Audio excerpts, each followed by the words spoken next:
Les doy la bienvenida hoy a esta sesión del ciclo Grado Cero. Nos da muchísimo gusto hoy recibir a Sandra Calvo. Antes de presentarla, quisiera comentarles un poquito de qué se trata este ciclo.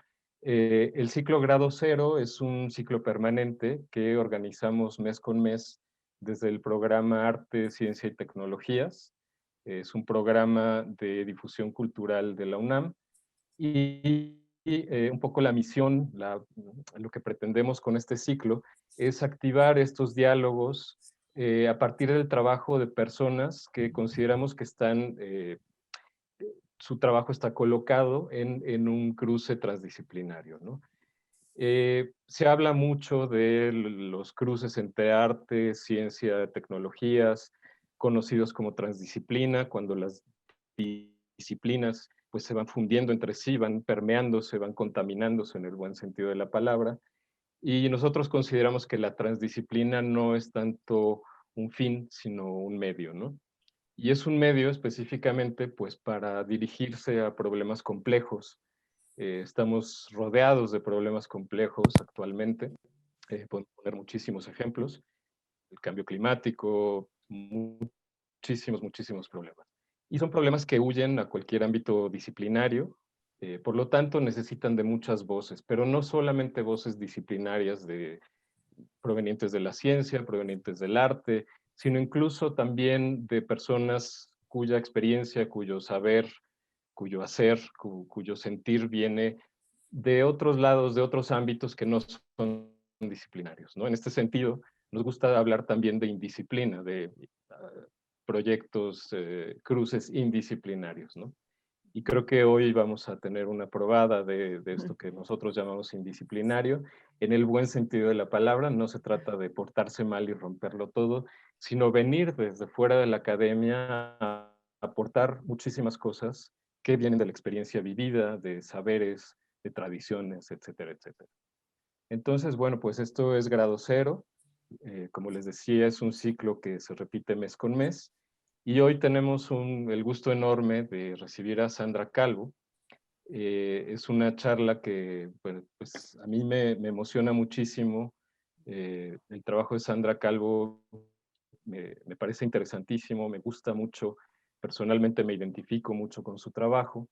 Y creo que, como ya lo veremos, como ella nos lo mostrará, es un trabajo que ejemplifica cómo pueden llevarse adelante metodologías transdisciplinarias, indisciplinarias, ¿no? Son metodologías abiertas, son metodologías de largo aliento, son metodologías complejas y de mucha implicación.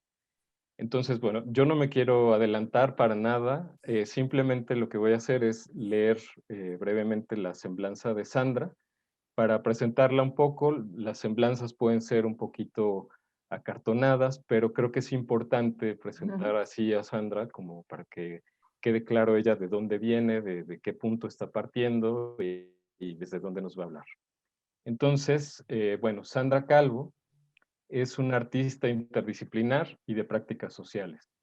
Es miembro del Sistema Nacional de Creadores de Arte, FONCA. En los últimos años ha desarrollado diferentes proyectos en localidades de México, Colombia y Cuba. Estos se caracterizan por un marcado componente contextual al ser pensados con y para comunidades específicas. Sus proyectos se desarrollan en largos lapsos de tiempo y están determinados por soluciones híbridas, en la conjunción de saberes procedentes del cine, la etnografía, el paisaje urbano, la arquitectura, la escultura y la poesía. Su interés se concentra en problematizar el espacio público, los procesos de urbanización y segregación espacial, el autoaprendizaje y la autoorganización. Genera un arte comprometido socialmente con las comunidades donde se inserta y busca potenciar cambios en las políticas públicas de la vivienda y el territorio. Sandra estudió la licenciatura en Ciencias Políticas en el Instituto Tecnológico Autónomo de México y en la Universidad de La Habana, en Cuba. Realizó una maestría en Antropología, Urbanismo y Cine en The New School for Social Research en Nueva York, Estados Unidos, y ha realizado residencias artísticas y exhibiciones en Estados Unidos, Cuba, Colombia, México, India y otros países. En 2015 representó a México en la 12ª Bienal de La Habana, donde obtuvo el premio a la mejor obra de la Bienal. En el 2019 fue seleccionada para representar a México en la 17ª Bienal de Arquitectura de Venecia. Y bueno, pues Sandra nos presentará hoy esta charla que ella ha titulado Ocupar, Habitar, Resistir. Y bueno, Sandra, pues todo tuyo el micrófono. Muchas gracias. Adelante, por favor. Bueno, muchas gracias a todos por la invitación, al auditorio virtual que se toma esta tarde de primavera calurosa y bueno, para poder escuchar los proyectos de los que voy a hablar a continuación, ¿no? No sé si quieras, exacto, perfecto, abrir la, es perfecto. Sí. Bueno, yo voy a hablar sobre tres prácticas artísticas que surgen de una investigación de bastante largo plazo, ¿no? Casi 10 años. Es una práctica, son prácticas artísticas que están marcadas por un compromiso fuerte y de largo plazo con las comunidades con quienes trabajo siempre de forma colaborativa y tienen la intención de promover una reflexión muy intensa, a veces muy necia, por no decir tenaz, ¿no? Y espero que crítica sobre las problemáticas del espacio público, en específico todo lo que está relacionado con las políticas de vivienda, los procesos de urbanización, segregación y apropiación espacial, ¿no? Que se irán desdibujando a lo largo de una manera más experiencial a lo largo de las prácticas que van a ver. Y bueno, me he enfocado en abordar el tema de la vivienda informal, la autoconstrucción, la desterritorialización y el desplazamiento, así como también los asentamientos irregulares, porque considero que son tópicos comunes en países donde la distribución de la riqueza es claramente inequitativa para la mayoría de sus habitantes. Y los proyectos justamente abordan la problemática de estos lugares que, a pesar de que están emplazados en distintos países, comparten un territorio similar, y ese territorio es un territorio frágil, en tensión siempre, y es susceptible a todo tipo de vaivenes, ¿no? Están siempre, casi siempre atravesados por vacíos legales e intereses políticos y económicos que plantean muchísimas dificultades a la hora de defender, o sea, de defender los derechos de las personas que habitan esos espacios, ¿no? O a la hora de definir y su origen y su devenir, ¿no? Y a partir de ahí justo surgen varias preguntas que cruzan estas prácticas, que cruzan esta investigación, como por ejemplo, ¿cómo es posible, cómo legitimar el reclamo, por ejemplo, de un pedazo de suelo cuando no hay escrituras? ¿Cómo haces una justa valoración a lo largo del tiempo sobre territorios que, por ejemplo, ejidales o comunales, ¿no? Que tienen múltiples dueños justamente en este lapso, en un largo de tiempo? ¿A quién pertenecen? ¿Quién, cómo, dónde puede y debe construir? ¿Quién despoja? ¿Quién es despojado? ¿Quién es dueño? ¿Quién es invasor? ¿No? Justamente estos territorios donde siempre me he cuestionado cuál es su origen y cuál es su devenir, ¿no? Justamente ahí para mí es importante, emerge una economía que es frágil, ¿no?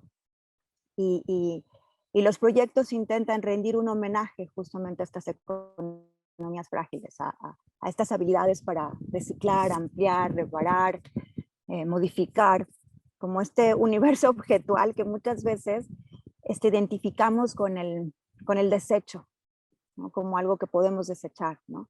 Y me interesa ver cuáles son las rehabilitaciones como de estructuras o espacios que están desahuciados, cuáles son como las estrategias de resistencia que utilizan los habitantes ante un desalojo, ¿no? Y cuál es el ingenio, ¿no? En relación a todas las soluciones formales de supervivencia que viven cotidianamente, ¿no? Este trabajo justamente sucede en estos espacios informales, que son territorios que normalmente son considerados aberraciones, ¿no? En lugar, o sea, son considerados como si fuera una patología, ¿no? Como si la informalidad fuera una patología y no un síntoma, ¿no? Y cuando en realidad son productos de una volatilidad y de una especulación, tanto como lo son las torres de acero que emergen en los centros financieros de nuestras ciudades, ¿no? Pero siempre existe esto, ¿no? De que surgen de alguna manera como algo dañino, como algo, como una aberración, ¿no? Y eh, justo toda acción, o sea, por eso es importante pensar desde el arte al menos, ¿no? Cómo toda acción que se despliegue en realidad en el espacio público es una forma de apropiación, ¿no? No es que una sea aberrante y otra no, todas son unas formas de apropiación, pero solo que existen apropiaciones que son de alguna manera legitimadas por el Estado o por el poder y otras que no, ¿no? Entonces yo me pregunto, ¿no? Si dependiendo obviamente las fuentes y que tienen distintas estadísticas, ¿no? Si el 40 o el 60% de las personas viven en la informalidad, viven en estos espacios ilegales, pues entonces la informalidad es la norma, ¿no? Y entonces podemos, me pregunto, ¿podemos seguir nombrando como irregular, ¿no? Esta extensión tan vasta de nuestras ciudades, de nuestros territorios, ¿no? No habría que repensar, al menos yo lo hago así desde estas prácticas interdisciplinarias, ¿no? Como esta falsa dicotomía que existe entre el espacio público y el espacio privado, entre las apropiaciones que son legítimas e ilegítimas. Y bueno, y precisamente eso me ha llevado a entender un primer territorio que siempre me interesó desde que estudié ciencia política y antropología, ¿no? Que es justo la periferia, ¿no? Que es la importancia que tiene para mí, o sea, para comprender justamente las ciudades contemporáneas es vital entender la periferia, ¿no? Que, bueno, nosotros imagínate, tenemos una periferia importantísima, ¿no? Enorme, ¿no? Donde pues vive quizás justamente ese 40-60% de la población que estaba hablando solamente en la ciudad, ¿no? Esa periferia, como estos sitios en apariencia como que son informes, pero atestiguan siempre como este brutal crecimiento demográfico, ¿no? Que es el flujo humano vital, ahora sí que de la vida rural a la vida urbana, ¿no? Casi todas las viviendas que están construidas en estos espacios han sido autoconstruidas por sus moradores, ¿no? Y casi siempre, pues, porque carecen de lo básico, ¿no? Luz, agua, drenaje, ¿no? Y cuentan con muy pocos servicios escolares, culturales, por no decir sanitarios, ¿no? Y todas estas viviendas se sostienen siempre en un terreno muy parecido, ¿no? Que son terrenos inestables, con pendientes pronunciadas, rocas porosas, deslaves continuos, ¿no? Están sujetos a un montón de problemáticas, ¿no? Y sobre estos territorios se alzan estas planeaciones básicas, ¿no? Que son estructuras mínimas de concreto. Bueno, depende también la economía de cada uno, pero normalmente son mínimas, hechas con piedras, con ladrillos, con cartón, con láminas, con pedazos de lona, eh, y de alguna manera todos estos materiales muchas veces están ahí siempre al lado de una pequeña construcción esperando a ser utilizados, pero en el momento en que se tenga algún dinero o algún apoyo para volverse estructura, para volverse casa, ¿no? Es muy común, por ejemplo, ver los castillos, estos esqueletos de varilla que sostienen las columnas de una casa, ¿no? Que se colocan en cada esquina de la losa y que apuntalan un futuro nivel, señalan un posible segundo piso, un cuarto, una estancia, ¿no? Este es como el monumento menor más repetido en el paisaje latinoamericano, ¿no? Y por lo general, ¿no? Es justamente en este estado de apuntalamiento, es en el estado en el que se encuentran siempre estas periferias, siempre en potencia, siempre como a punto de revenir, de reventar, de vivir como una especie de zozobra, con el miedo de ser desalojados, ¿no? Em, y estas familias justamente que autoconstruyen sus hogares y pavimentan sus aceras, e instalan su alumbrado, ¿no? Conforman todo el inmobiliario que vemos y toda su endeble infraestructura urbana, ¿no? ¿Quiénes son? Son ciudadanos invisibles en la mayoría, que están desprovistos de herramientas legales, de, son habitantes que viven en los márgenes de la extrema pobreza, ¿no? Y no disponen ni siquiera a veces de una identificación o de un acta de nacimiento, ¿no? Son trabajadores de maquilas, comerciantes ambulantes, ¿no? Que no tienen contratos laborales, por lo tanto no tienen protección social, ¿no? No generan un ahorro semanal, no pueden generar un crédito, ¿no? Obtener un crédito, perdón, ¿no? Y tienen una economía familiar muy volátil que depende del más pequeño al más grande, ¿no? Y muy frágil. Y además que es una economía que se gasta, casi todas las personas que viven en la periferia gastan y que se tienen que trasladar a la ciudad para trabajar, al centro de la ciudad para sus trabajos, gastan un tercio de su sueldo solamente en pasajes, ¿no?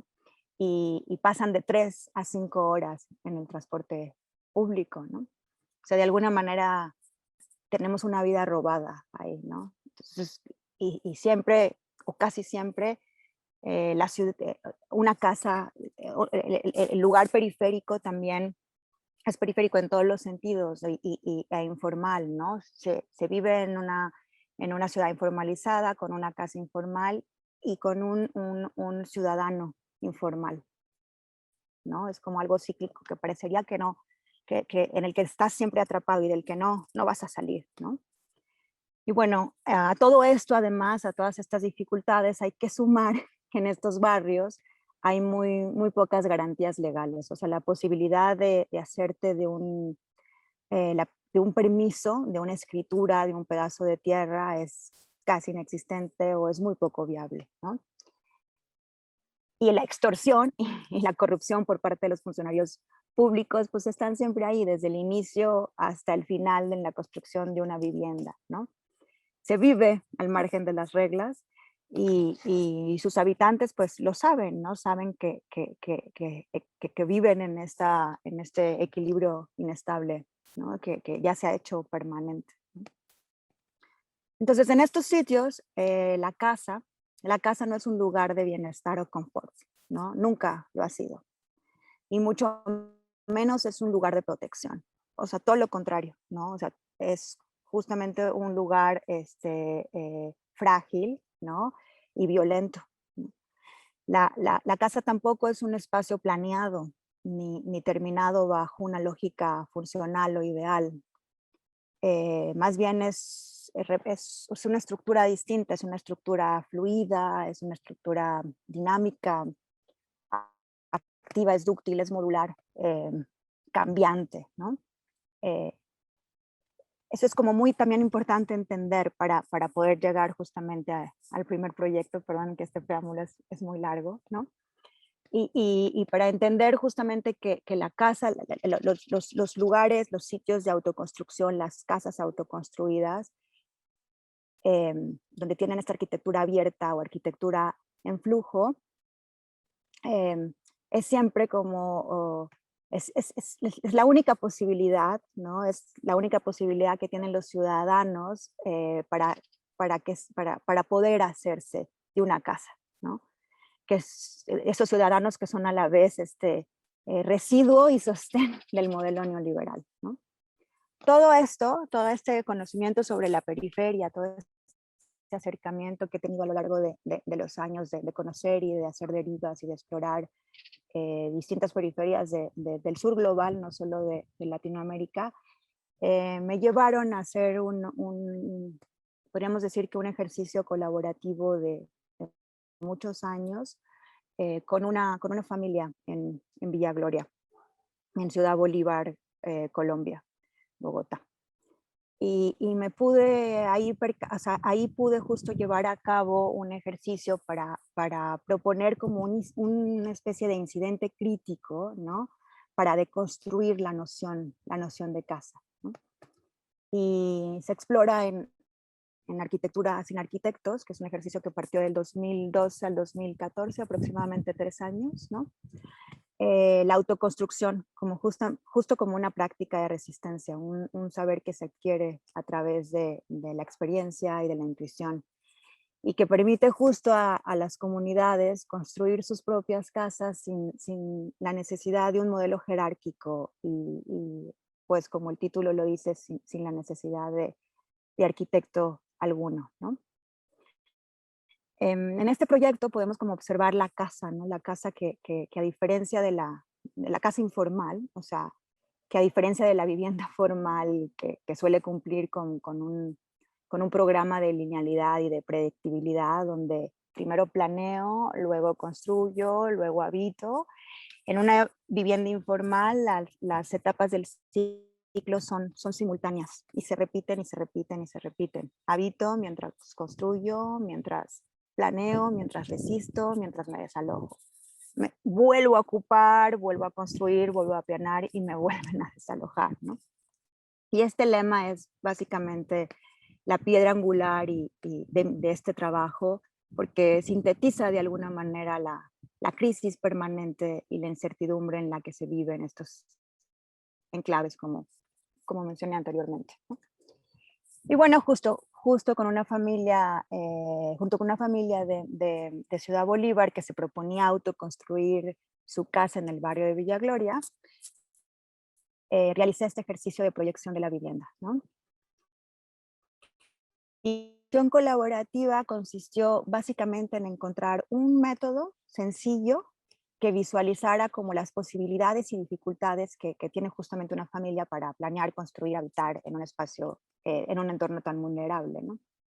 Y se divide en 2 momentos, básicamente, o al menos yo he decidido llamarle que son 2 momentos. Uno que es el momento cuando conoces a la familia, cuando generas una empatía y lazos de confianza, y puedes observar de cerca la casa no como un exota, sino desde otro plano, y poder construir este primer momento que es ver el territorio, ver el lugar y ver la casa como un registro antropológico, ¿no? Donde pues hay vida, donde suceden cosas, ¿no? Y donde se pueden como observar, se puede observar la casa como una organización que es tanto una estructura productiva, pero también participativa, muy lejos de lo que en realidad la casa hoy en día es, que es una mercancía, ¿no? Y en esta fase se realiza una etapa que es la fundición de la losa, donde los participantes, los integrantes de la casa desean echar la losa o levantar la cruz, así se dice en México, es muy bonito. Bueno, muy religioso, pero muy significativo, ¿no? Porque es como el momento fundacional de la autoconstrucción, porque cuando tú echas la losa, cuando le quitas el carácter efímero, le quitas las láminas o las lonas, de alguna manera el habitante siente un primer sentir de pertenencia, de solidez del territorio al menos, ¿no? Y echar la losa es todo un evento en las casas autoconstruidas, porque además representa un momento de tequio que está basado en el intercambio y en la labor colectiva, ¿no? Tequio, bueno, pues muy resumido, es como lo que todo vecino de un pueblo de alguna manera le debe a su comunidad, ¿no? Entonces, donde hay un aspecto colaborativo y en este caso para la construcción de la losa, ¿no? Donde intervinieron aquí familiares, vecinos, amigos, ¿no? haciendo todo tipo de actividades como cargando materiales, mezclando el concreto, haciendo la comida a las mujeres para los trabajadores, nivelando el terreno, ¿no? Algunos prestando herramientas comunitarias, ¿no? O sea, y luego, después de todo este evento y que la loza ya está echada, pues finalmente viene la gran sorpresa, que bueno, es la gran celebración más bien de la plancha, ¿no? Que es una gran bacanal. Todo esto se registró cinematográficamente, ¿no? Y posteriormente, o a la par más bien, porque como decía, estas cosas suceden simultáneamente, también había un registro cinematográfico de todo el proceso de la casa habitada, ¿no? De qué era la casa vista como un personaje, ¿no? La casa como taller o fábrica, donde, donde se producen estructuras para esta misma casa, ¿no? El agua a 5 grados para bañarse, la casi nula entrada de luz de alguna manera, el viento que se cuela por los ladrillos, el suelo frío y irregular, los montículos de grava que están, como dije al principio, esperando ser utilizados, reutilizados, ¿no? Pero también la casa dentro de un contexto de una geometría emocional, ¿no? Los lazos que se construyen en esta casa, cómo van resolviendo las distintas problemáticas del día a día, ¿no? Y en esta fase, en esta primera fase antropológica, justo me di cuenta que la autoconstrucción en realidad podía ser equiparable a lo que los griegos llaman la metis. La metis representa el conocimiento empírico, la sabiduría adquirida justamente a través de la experiencia y la intuición, en oposición a la tecné, ¿no? Que es el conocimiento técnico, racionalizado y sistematizado, ¿no? Y en cambio aquí en la autoconstrucción más bien se da forma a objetos, se da forma a espacios, ¿no? Em, que atienden que solucionan mediante una ingeniería inversa o una ingeniería popular, ¿no? Y mediante adoquismos, pues se dan soluciones a problemas que nunca podrían resolverse mediante rutinas mucho más rígidas y preestablecidas, ¿no? Entonces, toda esta primera fase del registro antropológico es una oda, es un rendir homenaje a esta metis, a esta puesta en escena como un saber local, ¿no? No a través de la emancipación, sino como un conocimiento, como un conocimiento que permite justamente a las propias comunidades construir sus casas en este caso, ¿no? La METIS luego se despliega en muchísimas más cosas, pero en este caso específico de arquitecturas en arquitectos, tiene que ver con todo un modelo del sistema constructivo de la casa informal.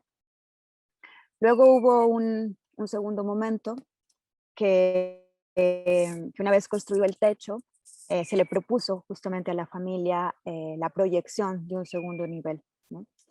Y a partir de varias conversaciones que se tuvieron, los residentes empezaron como a tener una serie de divergencias entre cómo tenía que ser plantado ese segundo, cómo tendría que ser construido, perdóname, ese segundo piso, ¿no? Y se generaron una serie de acuerdos y diferencias de opinión sobre la distribución de esos futuros espacios domésticos, ¿no? Y se ideó justamente, como decía al principio, un método para tomar esas decisiones. Entonces, para tomar esas decisiones de cómo podría visibilizarse ese crecimiento futuro de la casa, ¿no? Y con hilos de algodón se proyectaron esos espacios futuros, ¿no? Y esta es la segunda fase del proyecto, que yo le llamo ya, que es el retrato antropológico al giro poético, ¿no? Y es cuando de alguna manera se logra crear un tercer espacio, un espacio ficcional en el que no es ni tuyo ni es de la comunidad, sino es un espacio de diálogo, ¿no? Donde de alguna manera se pueden manifestar muchísimas más cosas porque ya te liberas como de la carga, ¿no? De alguna manera de la autodefinición y de la referencia, ¿no? Y aquí se elabora este código del que estaba hablando, que es un código muy sencillo, binario. Con hilo negro se trazan los espacios consensuados por la familia y con hilo rojo los espacios en discordia, ¿no? Y es una manera muy simple, muy básica, pero muy efectiva de evidenciar las tensiones internas y externas, ¿no? De vivir a la intemperie. El resultado, como podemos ver, es un plano arquitectónico en vivo, ¿no? Es un dibujo tridimensional que sugería como escala 1:1 la ubicación y tamaño de cada parte de la casa por donde, eh, o sea, que se pretendía construir, ¿no? Y entonces tú podías pasar por las distintas estancias, ¿no? Y podías ver qué es lo que se iba a proyectar de alguna forma, vanos que serían como puertas o ventanas, una escalera de caracol que podía colocar, perdóname, comunicar dos plantas, ¿no? ¿Cómo surgió esta idea de este dispositivo de diálogo, ¿no? Surgió durante justo la fase de la construcción de la losa, durante la fase antropológica, ¿no? Por eso yo siento que los proyectos, al menos mi intención como de artista colaborativa es que todo emerja del lugar, que no sea un pull-up donde yo tengo la intención de crear una escultura, decir solamente porque en el sitio de alguna manera tiene una estética particular, sino que sea genuina, que surja, que se construya justamente desde este conocimiento empírico de cada una de las comunidades, ¿no? Y bueno, pues la familia utilizaba un sistema de tiralíneas que yo creo que varios conocen, que para nivelar el terreno, ¿no? Es un hilo tensado, amarrado a un clavo en cada extremidad y con tintura roja era jalado por la mitad para que al soltarlo, pues rebota y queda la marca de la línea en la pared. Esto es como un gesto muy sencillo que utilizan los albañiles para nivelar los espacios, ¿no? Y posee una estética plástica preciosa, ¿no? Sinceramente yo nunca me había percatado como de esa belleza hasta no estar ahí, ¿no? Por eso es muy importante, yo creo que en el trabajo colaborativo de sitio específico, pues eh, de alguna manera tu estudio sea justamente in situ, como ahora, por ejemplo, ¿no? Y no desde tu estudio, ¿no? Eso no significa que luego pueda haber que el estudio siempre sirve para la calma y para ordenar ideas, pero creo que es importante que emerja todo desde ahí, ¿no? Y bueno, de esta manera la ampliación de la casa se volvió una estructura palpable, ¿no? O sea, podías visualizar y recorrer en tercera dimensión estos espacios, ¿no? Y los hilos crearon como espacios que aunque eran imaginarios, podías, o sea, también, o sea, constituían como un sistema de autoorganización para la autoconstrucción. De hecho, mucha gente nos preguntaba si esa iba a ser una nueva metodología arquitectónica, si esa era una nueva forma para construir los espacios, ¿no? Y algo que a ellos les parecía muy lógico, ¿no? Pues es ilógico para los arquitectos, está en las antípodas de cualquier plano arquitectónico, cuando te tardas más en hacer un plano que la propia casa, ¿no? O sea, de alguna manera es algo como irracional, ilógico. Entonces, me pareció muy bello, muy bello, muy interesante y muy em, representativa esta casa de hilos, porque este gesto escultórico, ¿no? Jugaba ese dinamismo de este lugar, que es un lugar habitado, semihabitado y por habitar, ¿no? Em, la, la casa de hilos, este dispositivo, atrapa estos espacios, ¿no? Pero no como una representación real. O sea, de alguna manera lo que quiere hacer es desmaterializar como lo físico, crear un cruce entre dibujo, escultura y arquitectura. Y la idea es justamente de esta idea de elaborar una escultura sin peso, genera sutileza, ¿no? Genera estos pasos atrapados en negativo, genera un trazo, genera un espacio, genera un habitáculo.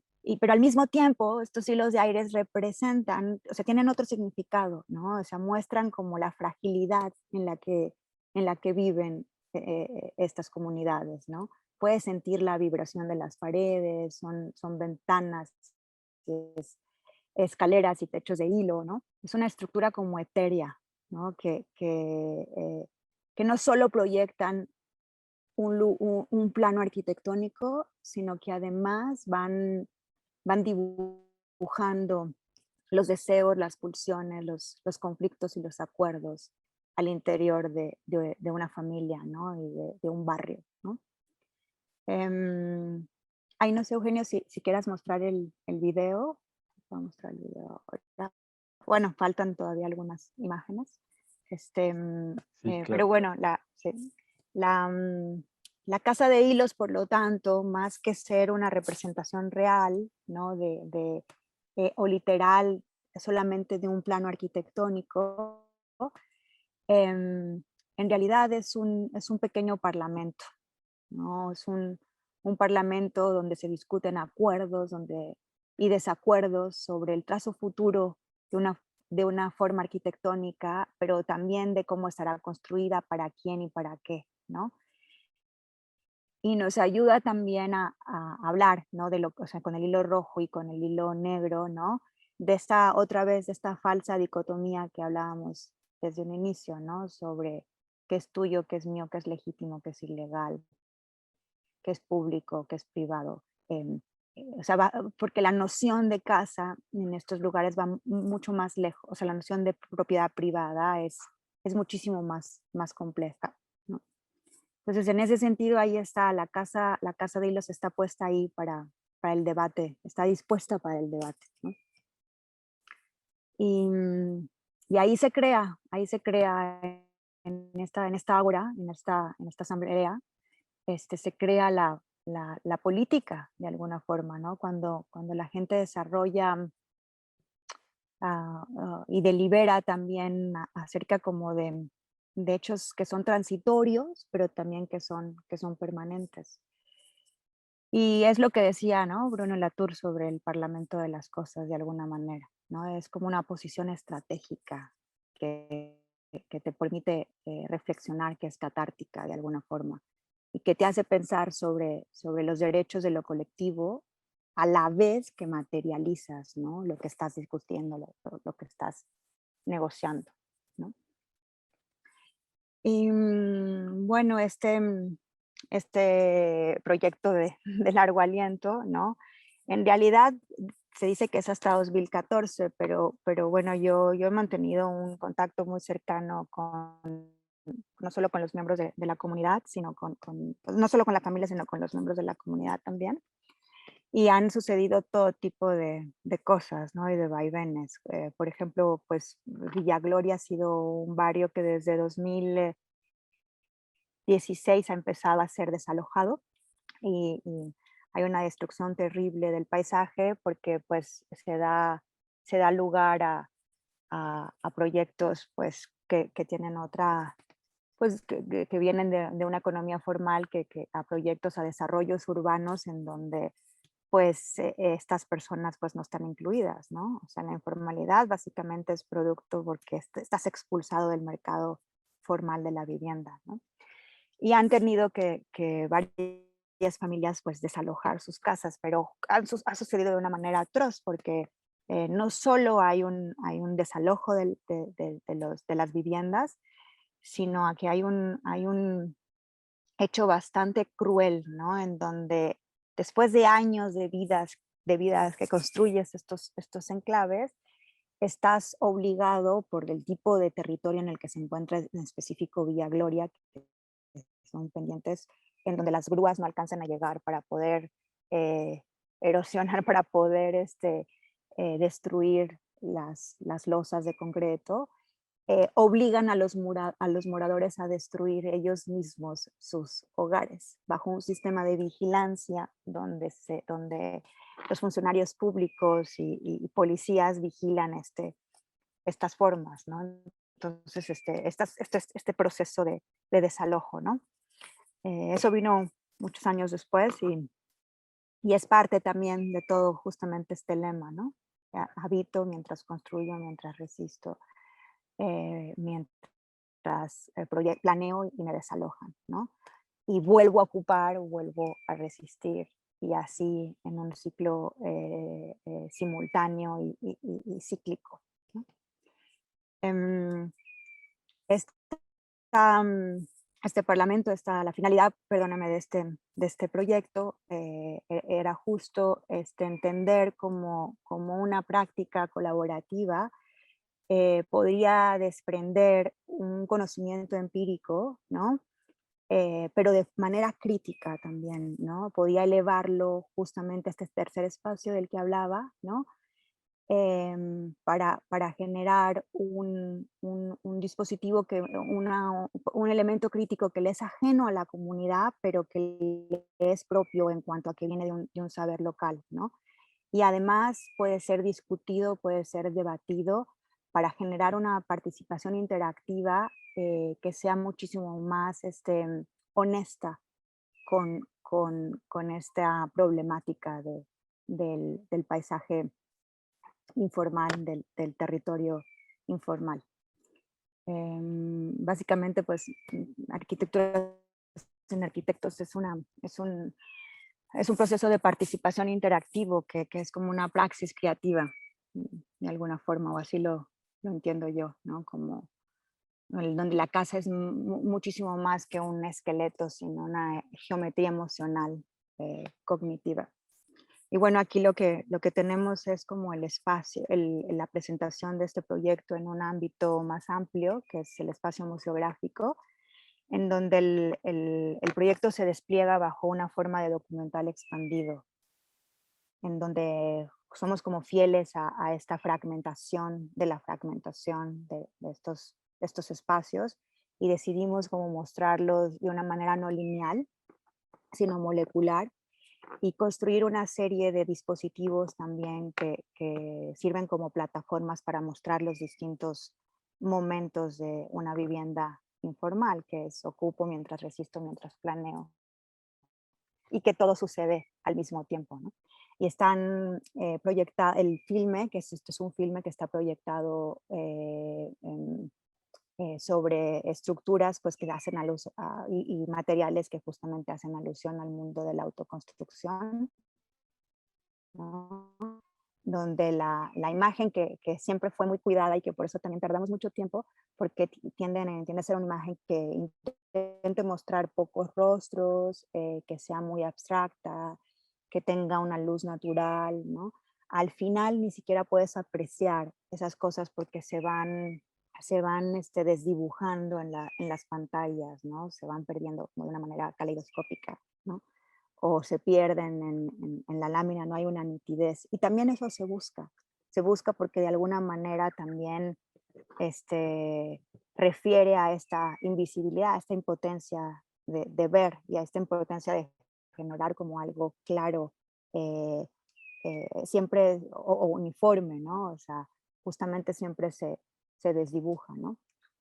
El documental es un documental largo, dura como 3 horas, ¿no? Y tiene poca edición, o sea, bueno, parecería que tiene poca edición, pero sí, sí, o sea, porque es súper largo, pero está justamente construido así eh, para que, para que se entienda este tiempo como político que muchas veces borramos con el proceso de edición, con el proceso de limpieza de estos procesos, ¿no? O sea, y justo es ver el tiempo que tardas en construir, el tiempo que tardas en prender una estufa porque no tienes de dónde agarrarte, porque tienes que agarrar la luz, porque tienes que prender con leña, somos fieles como a ese tiempo político que normalmente editamos, ¿no? No solo editamos en el cine, sino editamos en la vida. Y este es como el despliegue en el espacio museográfico, como decía. La familia em, estuvo en México, se presentó en distintos espacios, en Oaxaca, en el Marco de Oaxaca, en Santa Fe, en Colombia y en el Museo Universitario del Chopo. Y la familia ha construido siempre este espacio conmigo, ¿no? Y eso me gusta porque esto le da como esta escultura que constantemente es colaborativa de inicio a fin, ¿no? Y cómo se muestra. Y siempre hay diálogos, incluso en la construcción y reconstrucción de este, de este espacio, ¿no? Que aquí aparece más como un dibujo realmente sobre un plano, pues es que es un dibujo, ¿no? Sobre un plano blanco, ¿no? Sobre un papel, ¿no? Bueno, este es el proyecto de Arquitectura sin Arquitectos, lo terminamos de ver.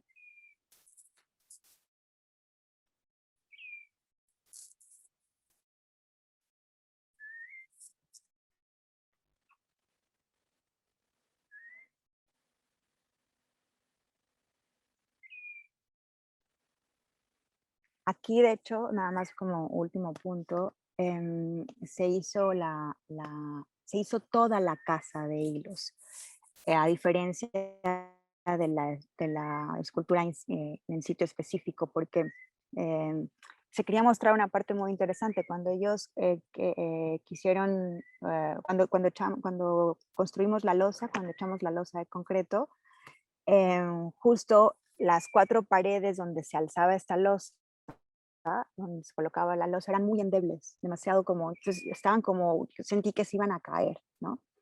Y le propuse a la familia cambiar, ¿por qué no hacemos como un esfuerzo colectivo para cambiar esas 4 paredes por unos ladrillos nuevos, más resistentes? Y todos se negaron, ¿no? Todos se negaron porque decían que las 4 paredes habían sido construidas con ladrillos que habían hecho, desde la abuela había hecho a mano, y pero bueno, esto no tiene nada de romántico, en realidad es porque tenía como una prueba fehaciente arqueológica de que demostraba el tiempo que ellos llevaban viviendo ahí, ¿no? Y entonces ellos quisieron que se representara todo este proceso, ¿no? Desde toda la casa, en realidad, de hilos, ¿no? Bueno, este es el primer proyecto. Podemos, si quieren, pasar al segundo. Que se llama Trópico en Trópico, que continúa, o sea, así como el primero se emplazó en la periferia de la ciudad y cuestionó como la metis como una forma de representación y la autoconstrucción como una metis y luego el dispositivo dialógico. Pues Trópico en Trópico se encuentra más bien en el centro de una ciudad que es La Habana, ¿no? Este proyecto me tomó aproximadamente 2 años, ¿no? Se realizó entre 2014 y 2016, si no me equivoco. Es una, es una aproximación a los modos de habitar en las ciudades en el centro histórico de La Habana Vieja. El solar o la ciudadela, para hacer un paralelismo con México, podría ser la vecindad, de alguna manera, para que podamos entender cómo son estos espacios. Son enormes palacetes que ocupan a veces una cuadra entera, que son espacios muy generosos, muy enormes, de puntal alto. Y siempre parece cuando tú entras a un solar que está a punto de colapsar, ¿no? Estos palacetes coloniales solían estar destinados a una sola familia, de la clase acomodada y su servidumbre, ¿no? Las casas como fueron diseñadas siempre como siendo fieles a, a la clase acomodada, ¿no? O sea, siendo fieles a esta como estricta jerarquía entre amos y sirvientes, ¿no? Siempre habían tenido como amplios salones, habitaciones muy grandes, aposentos, ¿no? Despachos para los dueños y un espacio aparte como para los sirvientes y esclavos, ¿no? Junto a las caballerizas, ¿no? Entre suelos o incluso en las azoteas, ¿no? O sea, tras el abandono de alguna forma de estas mansiones por sus dueños originales hacia el siglo XIX, pero muy específicamente tras las leyes de nacionalización que hubo en el gobierno revolucionario desde 1959, estas ciudadelas fueron adaptándose y subdividiéndose aún más para acomodar a un número de familias necesitadas de vivienda, ¿no? Y una vez que triunfa la revolución, pues se promueve como la subdivisión de estos espacios, pero que se siguieron dividiendo, ¿no? O sea, prosiguieron con la división interna y la ampliación de las primeras viviendas sobre como esa arquitectura original, ¿no? Lo que tenemos hoy en día cuando vamos a Solar, como el resultado es un edificio que sufrió de alguna manera una profunda transformación, ¿no? Lo que vemos es como una arquitectura improvisada, orgánica, vernácula, que creció, que creció y se desarrolló al interior de una arquitectura de otra época, ¿no? Y justo el proyecto de Trópico en Trópico cuenta esto, cuenta estas radicales modificaciones de los espacios internos de estos edificios, ¿no? Que también quienes llevan a cabo estas modificaciones, pues sus inquilinos, con el propósito pues de ampliar sus departamentos, ¿no? A costa incluso de los espacios comunes, ¿no? O de dividir como un espacio en muchos, ¿no? Con el objetivo de acomodar pues más residentes, ¿no? Aquí, a diferencia de Ciudad Bolívar, como lo decía, ¿no? La ciudad, pues el crecimiento de la ciudad sucedió por concentración y densificación, ¿no? O sea, es una multiplicación de sus divisiones internas, ¿no? O sea, se repartió lo repartido, ¿no? Y se amplió este espacio hasta la saturación. O sea, hay como una suerte de asfixia del paisaje, asfixia del espacio, ¿no? Entonces no es una explosión, sino una implosión de los edificios, ¿no? Donde pues se ocupan arcos, se ocupan azoteas, se ocupan patios, áreas comunes, escaleras, terrazas, galerías, o sea, todo lo que se, esté al alcance se ocupa. No existe esta cosa de que el espacio respire, el espacio se usa, se ocupa, ¿no?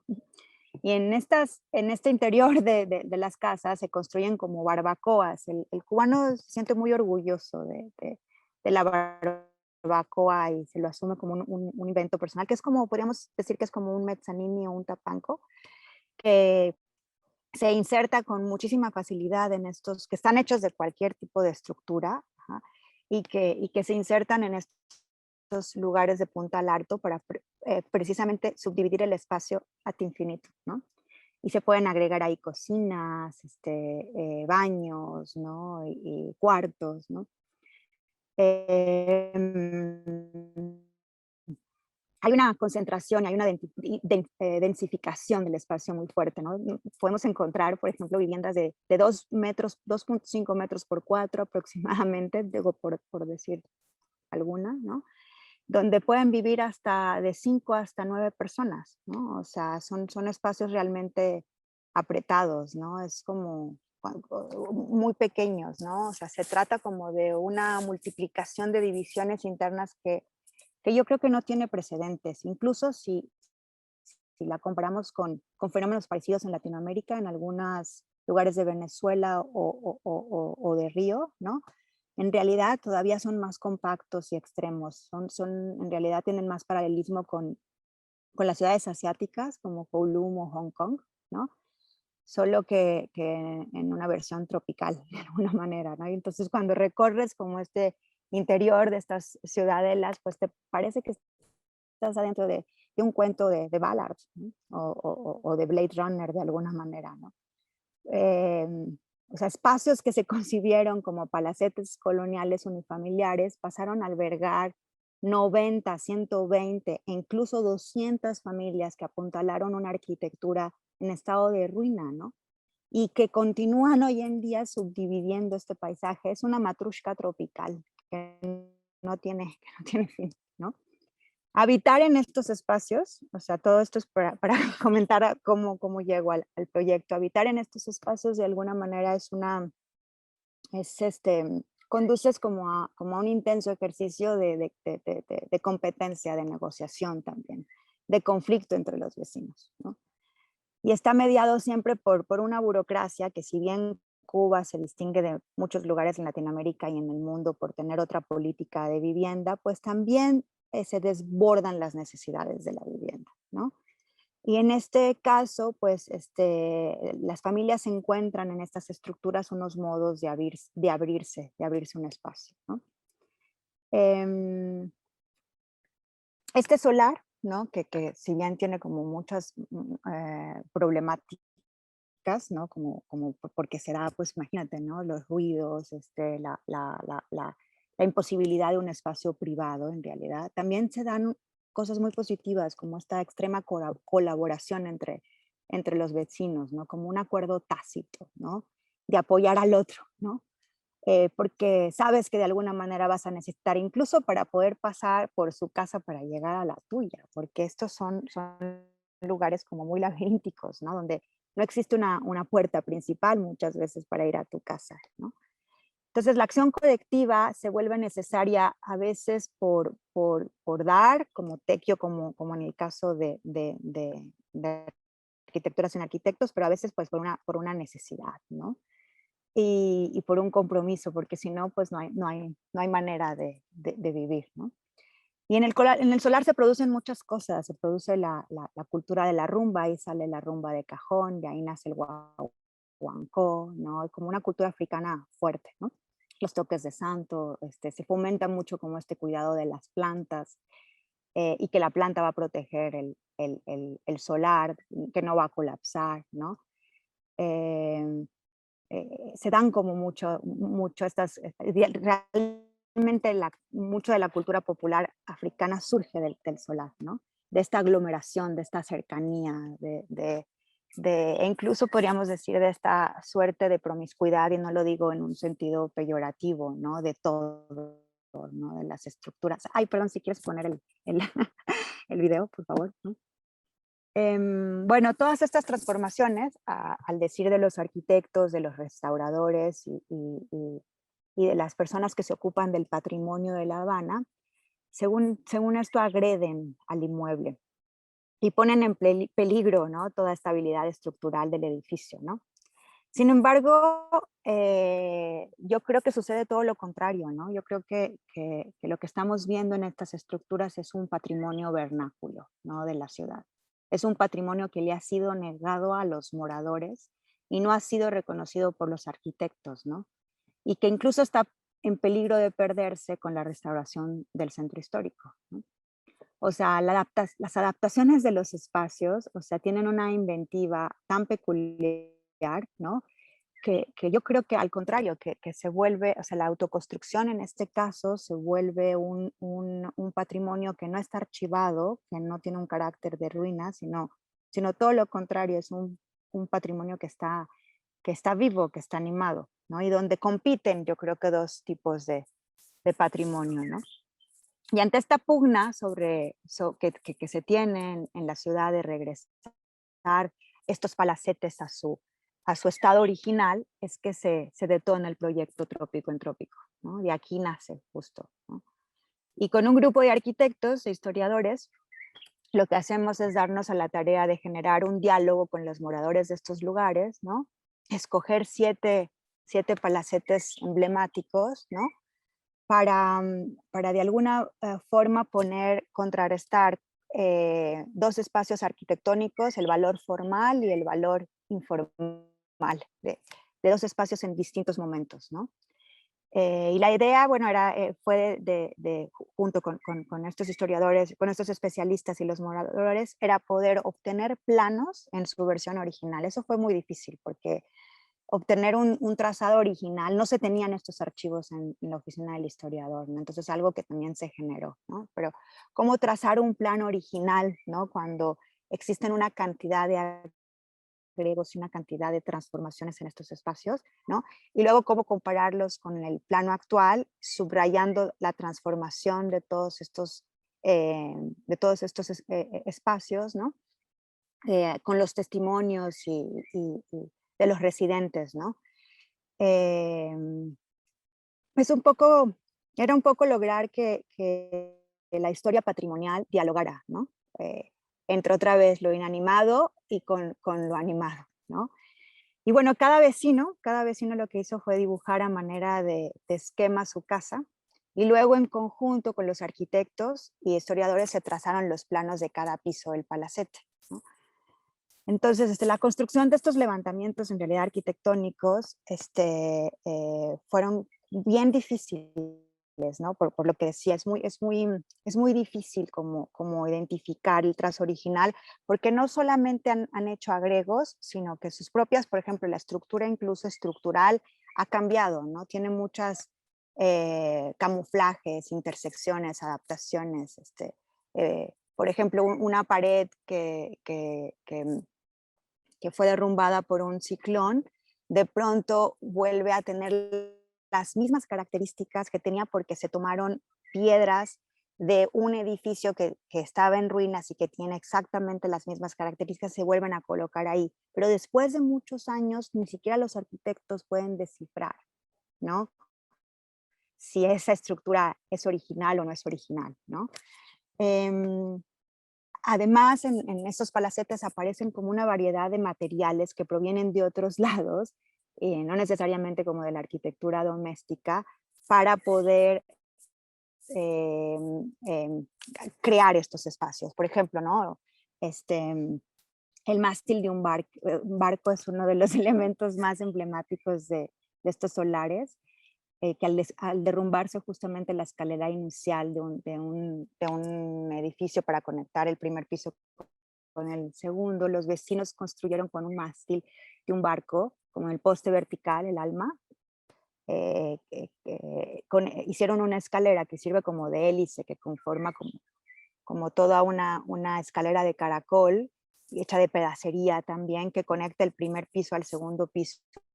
Hay, hay un ingenio y hay una suerte de una nueva arquitectura, ¿no? Que se mezcla con lo doméstico y con arquitectura que viene de otros lados, ¿no? Que es la que le da vida a estos solares, ¿no? Y que se inserta en esta arquitectura otro, de otro tiempo, ¿no? Entonces, cuando recibí la invitación por parte de la Bienal de La Habana, ¿no?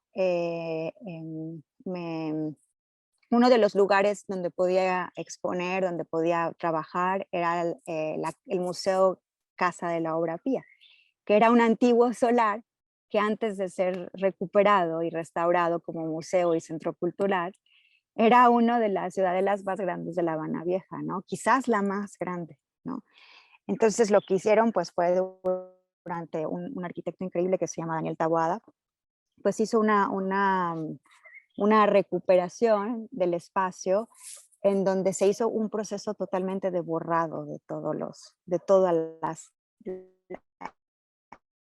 tela que se había construido. Y era muy interesante porque en esta ciudadela pues no podías entrar ni siquiera, como decía, ¿no? Por la puerta principal, porque se había subdividido tanto el espacio que los vecinos tuvieron que construir como una escalera por fuera que se volviera a meter por el patio para poder ingresar a sus espacios, ¿no?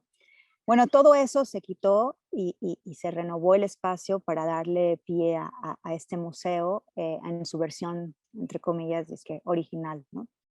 Y yo lo que decidí junto con los moradores de los solares que habíamos trabajado, junto con los arquitectos, es volver a apropiarnos de este solar de la manera intrusiva que lo hace otra vez la arquitectura y osada que lo hace la arquitectura, la autoconstrucción, y construir con estructuras de cartón réplicas de sus casas o réplicas réplicas de sus casas o posibles casas como ellos imaginarían que podrías apropiarse hoy en día de un espacio que para ellos a todas luces es inútil, ¿no? Como lo han dejado, ¿no? Entonces, las réplicas de cartón de alguna manera tomaron ese espacio para revelar y ponen como de manifiesto el proceso, por un lado, del borrado arquitectónico, que en su momento llevó a cabo la restauración de la obra Pía, ¿no? Porque pues se insertan como estos voladizos que podemos ver, escaleras, pasarelas, ¿no? Se ocupan, ¿no? Y por el otro lado, hacen un comentario crítico a la restauración, a la incorporación de estos nuevos espacios en el circuito patrimonial de la ciudad, como algo que tiene valor porque está hecho por un especialista, porque es formal, ¿no? Entonces, de alguna manera lo que hacemos es que esta arquitectura duplicada, ¿no? Genera un diálogo. Nuevamente se generan dispositivos de diálogo, tanto en los planos como como en estas estructuras de cartón entre lo formal y lo informal, entre especialistas y no especialistas, ¿no? Pero aquí, sobre todo, entre la idea de qué es el patrimonio, ¿no? O sea, justamente qué consideramos que es el patrimonio. ¿Puede la autoconstrucción, pueden estos mecanismos de resistencia ser una forma de patrimonio? ¿Qué pasaría con estos solares si no estuvieran habitados? No existirían, serían una ruina de alguna manera, y sobre todo por la situación cubana, ¿no? Donde no hay una inversión para la vivienda, ¿no? O sea, sin embargo. eh, entonces, de alguna manera, esto es lo que cuestiona, esto es lo que cuestiona este segundo proyecto, ¿no? El valor patrimonial, el no reconocimiento justamente de estos autoconstructores, ¿no? Que están generando, no por gusto, tampoco quiero como poner esto como un ideal, ¿no? Pero están generando esta arquitectura, ¿no? Que ocupa básicamente todo el paisaje latinoamericano, ¿no? Esto, como podemos ver aquí como en el video y en la presentación, también se presentó como un documental expandido, ¿no? En donde también se hicieron como estructuras. Aquí fue muchísimo más difícil hacer las videoinstalaciones porque pues en Cuba no hay materiales, no es que, ay, pues vete a la tlapalería por clavos, ¿no? Para que puedas terminar de hacer tu escultura. No hay que hacer los clavos, hay que tomar prestado todo. No hay, o sea, no hay, el desecho se utiliza constantemente en todo, en todo, en todo. Entonces, pues es muy difícil buscar cosas, ¿no? Y si las hay, pues son muy caras, está como destinada como una cuestión hotelera. Entonces, se construyeron estos espacios, estas instalaciones, perdón, con materiales prestados, con plantas prestadas de los vecinos, y con ellos también armamos los dispositivos, con ellos construimos las viviendas, con ellos hicimos los planos, ¿no? Como una forma de entrar también en un plano no solo colaborativo, sino otra vez en un arte dialógico, ¿no? Que más allá que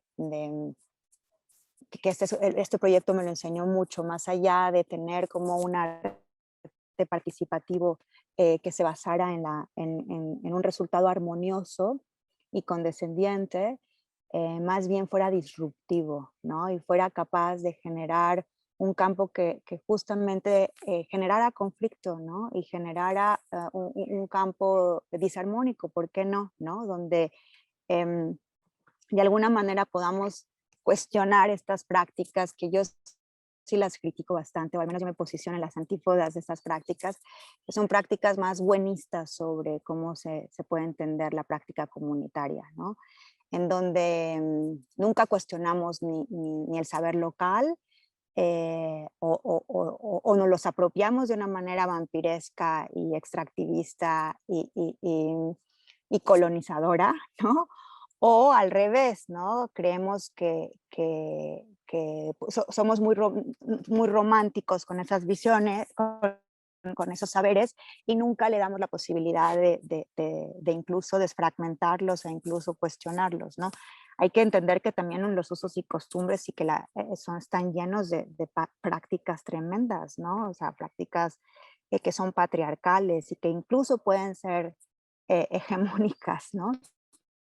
O sea, para mí estos proyectos que tienen este corte dialógico me han llevado a entender eso, ¿no?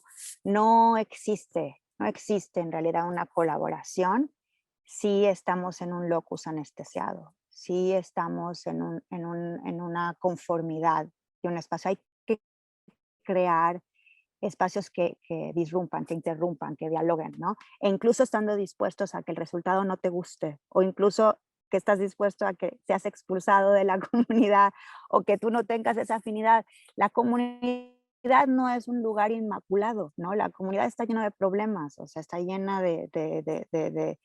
también de trampas, también de vicios, ¿no? O sea, están muy acostumbradas a veces las comunidades a tener un tipo de práctica clientelar, de que cuando llega el antropólogo o llega el, el artista, ¿no? Siempre tiene estas prácticas paternalistas, clientelares, ¿no? Asistencialistas, ¿no?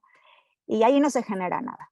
Ahí nunca se genera nada. Así construyas con ellos un huerto, tal, eso no estoy criticando quien hace huertos, solamente estoy diciendo que de alguna manera es mejor, no es mejor, creo que solamente se genera afectación cuando te colocas en un terreno más fértil y cuando eres capaz de que se cree un espacio, otra vez ficcional, en donde los dos estén fuera como de estos, supervisados por estas relaciones como de poder, de alguna forma. Entonces ahí se manifiesta, me gusta mucho lo que James Scott de alguna manera llama el discurso oculto. Es como la primera manifestación real de un discurso oculto para las dos partes, para el artista y para la comunidad, ¿no? Y yo he encontrado en estos dispositivos de diálogo la posibilidad o creo, ¿no? Que a través de esos dispositivos de diálogo sí se genera esa reflexión y esa afectación. Bueno, ¿cuánto tiempo llevamos? Vamos con el Llevamos un poquito, una hora una hora. prácticamente. Ok, ok. Si quieres, tú controlas el tiempo, pero Ok, ok. una media hora Sí. más si tú Ok, quieres. si quieres, sí, voy a presentar un proyecto más. Yo creo que nos da tiempo para este y igual solo mencionar el proyecto luego en el que estoy trabajando actualmente, ¿no? Para poder luego quizás abrir, si todavía hay gente presente, algo de preguntas y respuestas. O bueno, de diálogo. Bueno, Copias del Abandono es un tercer proyecto que es eh, que sucede entre dos ciudades hermanadas que son la ciudad de Tlaxcala y Jackson, Wyoming, Estados Unidos. El proyecto se llevó a cabo también entre 2016 y 2017, ¿no? Como todos sabemos, pues bueno, la migración al norte sigue siendo un resultado pues de la desigualdad, de la violencia, ¿no? que se vive en el país, ¿no? Y los mexicanos todavía son el grupo más grande de migrantes radicados en Estados Unidos, ¿no? Y hay un desplazamiento continuo a través de varias generaciones que ha generado lazos geográficos entre las localidades expulsoras y receptoras, ¿no? Entonces, por ejemplo, ¿no? El 80% de los latinos que residen en el estado de Wyoming son originarios del estado de Tlaxcala, ¿no? Y en particular del municipio de Hueyotlipan. Y ejemplos como estos pues se reproducen en todo el territorio nacional, ¿no? O sea, originarios, grupos se van asociando culturalmente a los lugares donde llegan, ¿no? Donde migran, ¿no? Por ejemplo, como Puebla, Nueva York, o Tulancingo y Salinas, ¿no? Así como que estas ciudades hermanadas. Copias del Abandono justamente es el reflejo de alguna manera vital de esta arquitectura de la migración entre México y Estados Unidos, ¿no? Y el proyecto se centra en reflexionar sobre los paralelismos arquitectónicos de las casas de los migrantes que trabajan en Estados Unidos y las casas que construyen con sus remesas en sus localidades de origen, ¿no? Las remesas que se mandan, ¿no? Es como una muestra, ¿no? Como de la constante lucha por construir una casa propia, ¿no? Y los lazos de añoranza y arraigo que los migrantes mantienen con sus familias y sus comunidades, incluso años después de vivir en el extranjero, ¿no? Em, y de vivir una vida de hacinamiento en Estados Unidos, ¿no? O sea, una vida como en condiciones de extrema también precariedad, de forma distinta, pero aún así de ilegales, ¿no? O sea, como que su condición de ilegalidad nunca se acaba, ¿no? Naces así, o sea, siempre estás perseguido por la informalidad, por la ilegalidad, por la inestabilidad, incluso cuando buscas este sueño americano de irte y las mejores vidas, sigues estando en una condición de ilegalidad, ¿no? Parece que es como o sea, un sello, ¿no? No digo que tiene que ser así, pero eso es lo que sucede, ¿no? Y bueno, estos migrantes, pues, que viven en extrema, la verdad yo diría que sí es una precariedad, ¿no? Trabajan en servicios normalmente, en construcción, y con sus ahorros autoconstruyen estos palacetes que están inspirados en las mansiones donde trabajan, ¿no? Em, este es un ejercicio, o sea, la- donde es importante entender los tres momentos, ¿no? Que se dan, ¿no? La casa habitada, la casa modelo y la casa soñada, ¿no?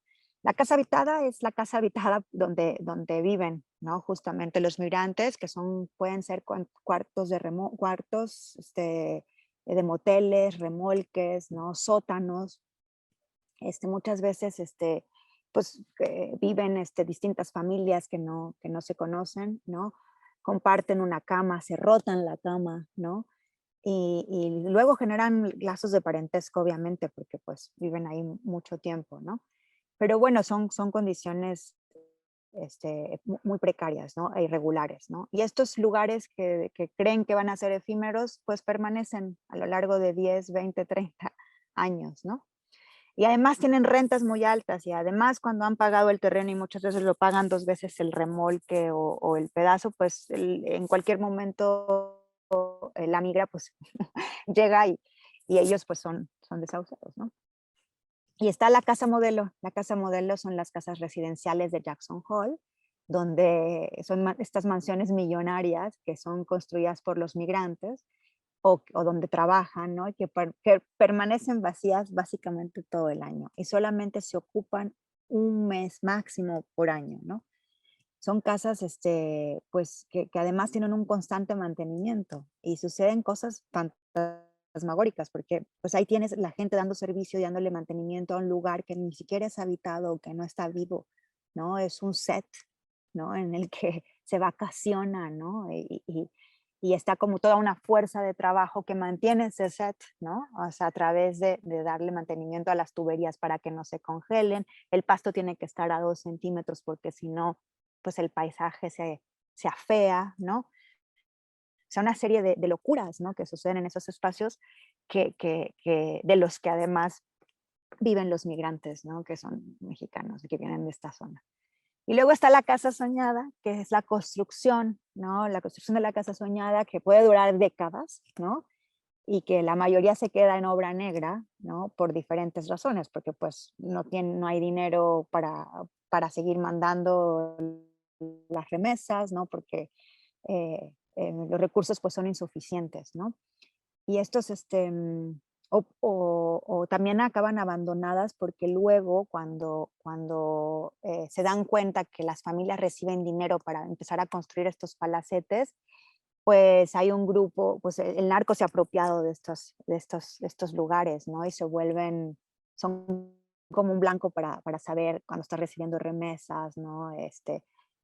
Cada tanto y cuál es la economía, ¿no? Finalmente. O sea, entonces han acabado como estos elefantes blancos, o sea, estos palacetes que polulan también el paisaje rural, abandonados, pero que tienen una característica similar a estas casas que construyen los mexicanos en Estados Unidos, ¿no? Escaleras curvas, muchas veces techos a dos aguas, arcos, columnas, jardines, ¿no? O sea, claro que están construidos con los materiales que se tienen en su lugar, ¿no? Como el concreto, básicamente, ¿no? Y están ubicados, a diferencia de Jackson Hole, Wyoming, en lugares de escaso valor, ¿no? En donde pues nunca van a valer nada sus casas, ¿no? Em, este, este, este, mm, esta idea, ¿no? O sea,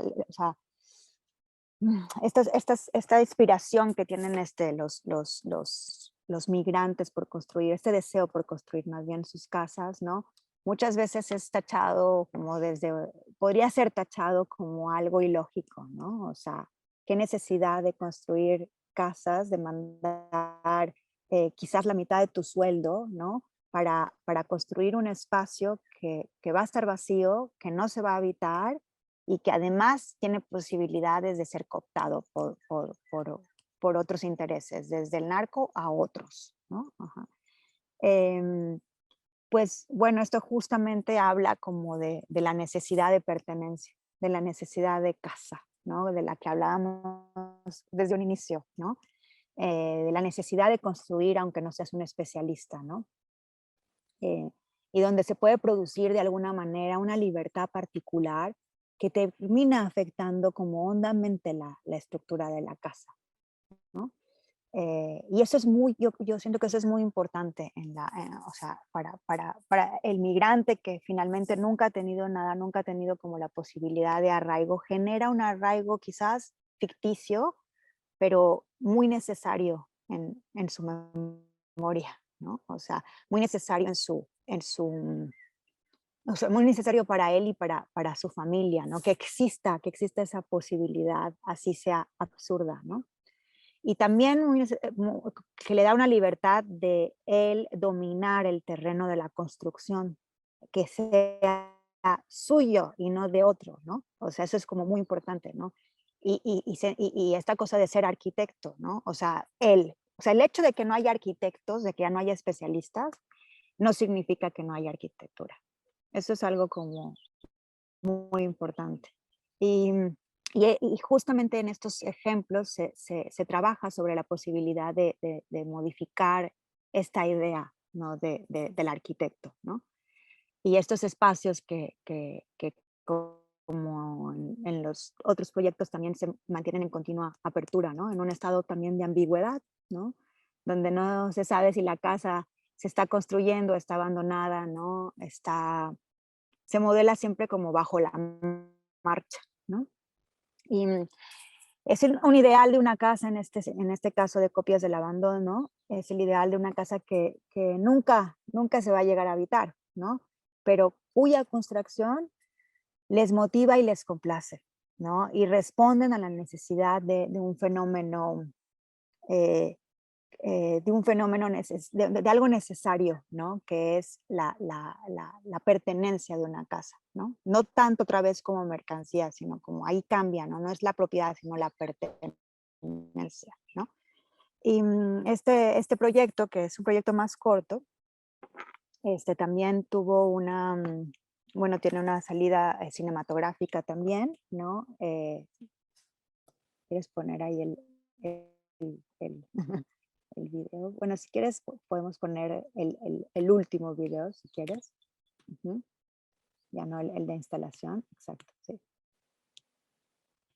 Este video se compone como de 3 pantallas interconectadas, ¿no? También remiten a estos materiales, a estos espacios físicos donde se desenvuelve como la vida y el trabajo de los migrantes, ¿no? Entonces, la casa modelo está representada por un panel increíble, ¿no? Porque uno diría que podría estar representada por un material carísimo. Y ya también es esta como falsedad de las casas que son carísimas y están hechas con papel, ¿no? Está representada por el panel USB, que es el material común en la construcción de estas mansiones de Jackson Hole. La casa real, que es donde habitan los migrantes, está representada por el panel MDF, que también es el recubrimiento de espuma típico de poliutireno, ¿no? Y lámina de los remolques, ¿no? Que hace justo alusión al tráiler, ¿no? Y la casa soñada, que se representa con un vidrio templado, ¿no? Haciendo como referencia a estos palacios soñados que permean justo el imaginario de sus constructores, ¿no? Como algo que existe, pero que está ahí. Existe, no existe, ¿no? Y estos 3 espacios, de alguna manera, por eso está diseñada así esta escultura, ¿no? Esta videoinstalación, son espacios que se tocan, pero que también se atraviesan, ¿no? O son atravesados por el migrante que los habita y los construye, ¿no? Y estas videoinstalaciones también son ideadas con ello a partir de una reflexión conjunta, ¿no? Sobre cómo representarían la migración, ¿no? Cómo representarían este cruce de la casa habitada, la casa modelo y la casa soñada, ¿no? Este es el tercer proyecto. ¿Cuánto llevo? Es que ya no estoy midiendo ya el tiempo. No te preocupes, Sandra. Mira, llevamos una hora y 20 Una hora y y 20. Ujú. si tú quieres mencionar tu proyecto más Sí, reciente, como tú quieras. sí, sí. Bueno, el proyecto más reciente es raro decir que es reciente porque llevo casi 5 a 6 años en él. y son, pues es un proyecto larguísimo, ha sido el más extenso de todos, ¿no? Pero me gustaría solo como decir que es, bueno, sí, por el momento tiene un título provisional que es Tierra Baldía y cuenta como de manera alternada la historia en dos comunidades indígenas, ¿no? Una en el espacio urbano y la otra en el espacio rural, que resisten al desalojo y al despojo. Y son dos ejemplos que están entrelazados, son dos ejemplos de confrontación y resistencia justamente ante la desterritorialización, ¿no? La primera historia narra cómo en 1999 70 familias indígenas invaden a través de un túnel un predio abandonado en el corazón de la Ciudad de México, ¿no? Y tras la posterior como gentrificación de la zona, lo que hemos podido ver, ¿no?, en la comunidad como sufre constantemente pues la amenaza de desalojos, ¿no? Y el ataque pues tanto de inmobiliarias como grupos de choque, ¿no?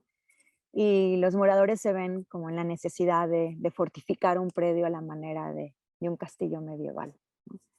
Y con ellos, pues con esta primera comunidad, lo que se hicieron también fueron como ejercicios, ¿no?, que representaran cuáles eran esas estrategias duras, ¿no? De cómo incluso performancear, ¿no?, esta estructura de fortificación, ¿no?, de un predio para poder llegar como otra vez a un dispositivo catártico donde se reproduce la noche de un desalojo, ¿no? Y se reproducen estructuras de fortificación muy interesantes que, bueno, no las voy a adelantar, pero que también me interesó, ¿no?, que también son dialógicas, pero confrontativas, ¿no? O sea, no agresivas, violentas, ¿no? Y todo esto se registra en un filme. Y por otro lado está la segunda historia que se entrelaza, que sucede en el estado de Morelos, pues tras décadas, como sabemos, como de brutal despojo en estas zonas de recursos minerales, ¿no? Los ejidatarios, los comuneros, se ven obligados como a incurrir también en estrategias clandestinas, ¿no? Que van como desde la revuelta armada hasta hasta un gesto como la alteración perimetral de sus tierras, ¿no? Con el fin como de mantener justo soberanía ante el extractivismo, ¿no? Y con ellos justamente se hace la otra estrategia, que es la estrategia suave, ¿no?, que es la estrategia de diálogo, y construimos conjuntamente en una zona que pretende ser erosionada, ¿no?, y que es de protección ambiental, justamente una escultura que, que sea como el punto que marca donde no es posible erosionar el paisaje porque hay una sacralidad de la tierra, ¿no? Pero hay una pugna con esa sacralidad y justamente ese es como el dispositivo que estamos construyendo actualmente. Bueno, ya estamos por terminar. Es un proyecto que siempre está a punto de terminar, como todos estos proyectos de largo aliento, ¿no? Pero bueno, ahora espero que sí. Y, y nada, con esto como que espero también como no concluir, pero bueno, sí concluir quizás una investigación muy larga, ¿no?, sobre el territorio, ¿no?, sobre la pugna del territorio en estos territorios tan frágiles, ¿no? Eh, Esa es básicamente la presentación. Gracias, Sandra. Y te Ujú. encuentras inmersa justamente en el Sí. territorio donde estás trabajando. Ujú, ujú.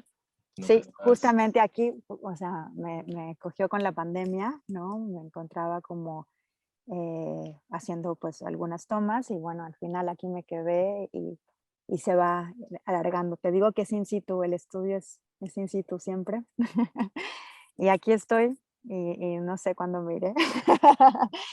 Y se van alargando los proyectos porque a medida que también te quedas más en un lugar, tu implicación, ¿no?, es mayor, ¿no? Y de alguna manera tu responsabilidad con el sitio, ¿no? Eh, Vas volviendo cada vez más sólida, ¿no? Y te vas del territorio de lo banal, de lo que se llama, según esto, arte participativo, ¿no? O sea, la verdad es muy cansado ser un artista de arte participativo, es muy bonito, es muy gratificante, pero también es agónico, ¿no? te cuesta, realmente comprometerte es complicado, ¿no? Para tu vida personal, porque para mí es como una forma de vida lo que yo hago, ¿no? No es una práctica que se separa. Quizás por eso me ha costado unos cuantos divorcios, pero es complicado porque te metes, ¿no? Y te afliges y te apasionas y, y eres un agente externo finalmente a la comunidad, pero después de tanto tiempo, pues te implicas de una manera, pues es un matrimonio, ¿no? Y justamente eso es lo que yo creo también que es el arte colaborativo, no es un noviazgo, es un matrimonio, ¿no? En donde es importante como que exista la disrupción, que exista la discusión, porque bueno, se va, no es un noviazgo, ¿no? Por eso creo en un arte como colaborativo, que si es agónico no quiere decir que no tenga toda una parte de felicidad y de alegría, por supuesto, ¿no? Pero va más allá de eso, ¿no? Es una reflexión. Para mí ha sido una reflexión de vida, ¿no? Una forma de vida. Claro. Ujú, Esa implicación tan intensa que de ujú, alguna forma se opone al ujú, desapego de la investigadora o el investigador, él o la antropóloga que van a una comunidad, pasan ahí, toman nota y después se sí, regresan sí, a su respectivo cubículo, ¿no? Y sí, escriben artículos que sí, nunca la comunidad leerá, ¿no? Yo creo sí. que lo que tú estás poniendo en juego es exactamente lo opuesto a Ujú, esta forma de hacer, que no es que la critiquemos, sino que simplemente no se dirige ujú, a estos procesos que tú estás llevando a cabo, ¿no? Llevando a cabo no en el sentido de dirigirlos, ujú, sino de, pues, poner el cuerpo, poner la vida, ujú, como tú dices. ujú, ujú. Y de desatar algo, de alguna manera tú acompañas, pero también desatas procesos, ¿no? Ujú. Yo Y me quise desatan procesos a mí también, porque claro, afectas y te afectan, ¿no? Y ha cambiado, cambia constantemente. Seguramente el próximo proyecto en el que esté inmersa también me cambiará y me generará estos antagonismos. Ya para mí mi vida es antagónica, ¿sabes? Es muy fuerte vivir así, ¿no? Pero ya no la puedo vivir de otra manera, ¿no? sí. Sinceramente es como, así es, ¿no? Así de vino. Pues a mí me gustaría, Ujú, que empezáramos un turno de preguntas. ujú, Em, yo, bueno, quizá me voy a atrever a hacerte la primera. sí.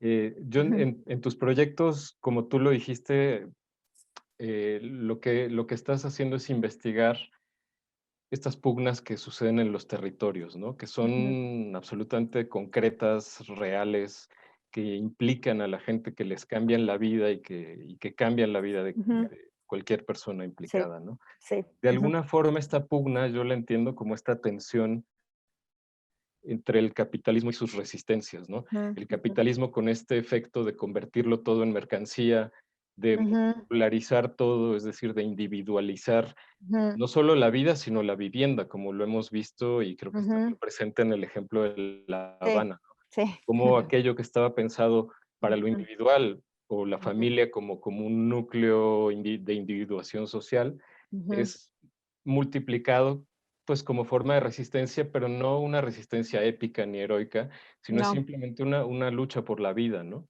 Ujú, ujú, ujú, Esta parte me parece muy interesante, pero creo ujú. que da para mucho. Sí, bueno, sí.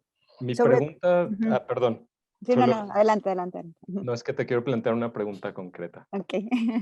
Me gusta mucho también, el acto de dibujar, ¿no? Por ahí veíamos una cita de Tim Ingold, Ujú. que, bueno, es un autor que a mí me gusta muchísimo porque tiene todo este libro sobre las líneas, el dibujo, Sí. Ujú, y es ese acto inicial, ¿no? De dar cuenta de la propia vida cuando yo dibujo mi ujú, tierra, mis planos, es ujú, también comenzar a trazar el futuro, ¿no? ujú, Entonces tú has estado en estas dinámicas, ¿no? En ujú, comunidades donde se dibuja y se ujú, trazan ujú, ujú, futuros, vidas, ¿no? ujú, Y quizá mi pregunta, ahora sí ya para ujú, concretar, es ujú, cuando tú entras a estas comunidades que tú acabas de decir, al fin y al ujú, cabo, pues tú eres ujú, externa, aunque te implicas y te dejas afectar, ujú. pero ¿cómo, digamos, te ganas la confianza de las comunidades a las que te acercas? Ujú, como para llegar a este nivel de implicación mutua y concretar estos ujú. trabajos, ¿no? ¿Cómo entras, digamos? Pues, bien, honestamente, si quieres que te diga, yo soy una necia. O sea, soy una persona muy, muy persistente, ¿no? O sea, muchas veces es como la piedra en el zapato, ¿no? ¿Sabes? Como muy, muy persistente, ¿no? Y entonces también he concebido, así como el otro concibe estrategias de supervivencia, ¿no? Yo he concebido también estrategias para poder meterme en una comunidad, ¿no? Porque a mí las comunidades que me interesan son las que son ajenas a las que de alguna manera yo vivo, que yo vivo soy la clase media, tengo un confort, ¿no? Me interesan aquellas comunidades justamente que están lejos de este tipo de economía o de seguridad, ¿no? Y siempre voy a ser vista desde un inicio como un agente externo, como un exota, ¿no? Como diría Todorov, ¿no? Y, y, mm, y creo que ha servido mucho como la seducción y el diálogo, ¿no? Y generar como una confianza con el que estás, sobre todo de nunca mentir, ¿sabes? Que es lo que yo creo que a veces la gente tiene esta idea de que si yo le digo esto, no. O sea, yo creo que la honestidad, pero también como acompañada de una especie de seducción sobre realmente decir que estás interesado, que quieres conocer eh, el interior de una comunidad es muy importante, ¿no? O sea, que esa osadía vaya acompañada de un afecto a la hora de decirlo, de algo real que se enuncie de ti, ¿no? Y eso lo notan en todo el cuerpo, ¿sabes? Desde cómo hablas, desde la manera en la que te diriges, desde cómo entras en acción, cómo entras en escena, ¿no? Me ha costado mucho, me han costado sacrificar proyectos en los que llevaba implicado mucho tiempo porque, porque una palabra o porque un gesto me costaron todo un proyecto, ¿no? Está grueso, ¿no? Y no tuve en algunos casos la posibilidad de volver a ellos, ¿no? O sea, es muy difícil, sobre todo cuando quieres meterte a comunidades que tienen un conflicto, ¿no? Porque que su posición emana de una problemática. Entonces, ¿por quién eres tú para meterte? ¿Por qué eres periodista? ¿Qué significa que el artista me vas a firmar, me vas a pagar, cómo tal, bla? O sea, suceden, cómo, todo eso siempre va a surgir, pero entonces, ¿cómo vas generando esa relación para que no sea una relación tramposa, ¿no? Porque pues donde nada más sea como una mercancía también esa relación, ¿no? O sea, no estoy cuestionando, hay muchos artistas que trabajan participativamente de muchas formas, son válidas, ¿no? O sea, solo siento la mía ha sido, sí, la verdad, un trabajo de largo aliento, o sea, como un nadador de carrera de fondo, ¿no? Porque es muy difícil, además de que aunque quisiera, pues yo no tengo un peso, ¿no? Entonces, yo realmente, o sea, incluso mi propia condición, ¿no? Me hace muchísimo más allegada a formas de negociación que están en otro plano. Nunca veo como la forma jerárquica de poder negociar cosas, ¿sabes? Y eso me ha ayudado también bastante, ¿no? Y soy suave a veces en un inicio y todo, pero también soy muy persistente, soy muy, muy, muy tenaz, ¿no? Necia, necia. Y eso, esa ha sido una manera, ¿no? Que ahora he sufrido todo tipo he pasado por todo tipo de situaciones con una comunidad, ¿no? De armonía, de desarmonía, o sea, incluso de peligro, ¿no? O sea, y me ha enseñado mucho, ¿no? No sé por qué yo sigo neciando estando en esto, porque creo que es algo que hay que se debe de entender desde, a pesar de que quizás pudo haber sido un poco teórica en la presentación, ¿no? O sea, se debe entender desde la experiencia, ¿no? Y es la experiencia la que debe de generar la teoría, ¿no? Y yo creo que está llena de mentiras la teoría, porque yo no sé cómo le hacen para que todo esto sea como un mundo feliz, ¿no? Cuando tú lo lees y dices, bueno, o sea, ¿qué es esto, no? O sea, cómo es que me aparece esto? O sea, yo creo que hay una gran deshonestidad a veces en hablar y en hacer prácticas participativas, ¿no? Y parte otra vez de esta idea de que romantizamos a la comunidad, ¿no? O sea, no todas las comunidades son anarquistas o anticapitalistas, no todas las comunidades quieren vivir al margen del Estado, ¿no? O sea, incluso las que quieren tener alguna como soberanía alimentaria o regirse por la sacralidad de la tierra, quieren que el Estado reivindique todo lo que no les ha dado, ¿no? O sea, no todos los líderes barriales están apelando a favor de su comunidad, se corrompen también, son parte como de esta línea, ¿no? Entonces, cuando tú sabes que con el que estás dialogando es un ser humano que se corrompe, que además está atravesado por una serie de cosas que tú no estás atravesado, pero que también es parte de este sistema antagónico, entonces yo creo que puedes dialogar cuando no lo ves como un objeto de uso, sino entra a ser parte de tu mundo. O sea, es difícil hacerlo, es difícil tocar la puerta y hacer todo esto que te estoy diciendo, ¿no? Pero te metes, ¿no? Te metes y realmente es así, es un poco como te vas infiltrando, ¿no? De alguna manera. Eres un infiltrado al inicio, eres un exota, ¿cómo no? Por supuesto, pero esas condiciones se transforman y se transforman cuando hay un tiempo dedicado a eso, ¿no? No suceden en meses, ¿no? O sea, a mí sí me da mucha risa como de, ay, pues sí, de hecho no solo me dan risa, me parecen insoportables esas prácticas que se anuncian como colaborativas o comunitarias, ¿no? En donde dando ya un compromiso de qué, ¿no? O sea, ¿sabes? O sea, hasta es difícil decir si yo después de 5 años realmente generé un arte participativo, es muy difícil. Se puede cuestionar todo eso. No sé si contesté tu pregunta, es Sí, muy muchas difícil. gracias. Es muy complicado, la verdad, ¿no? Ujú.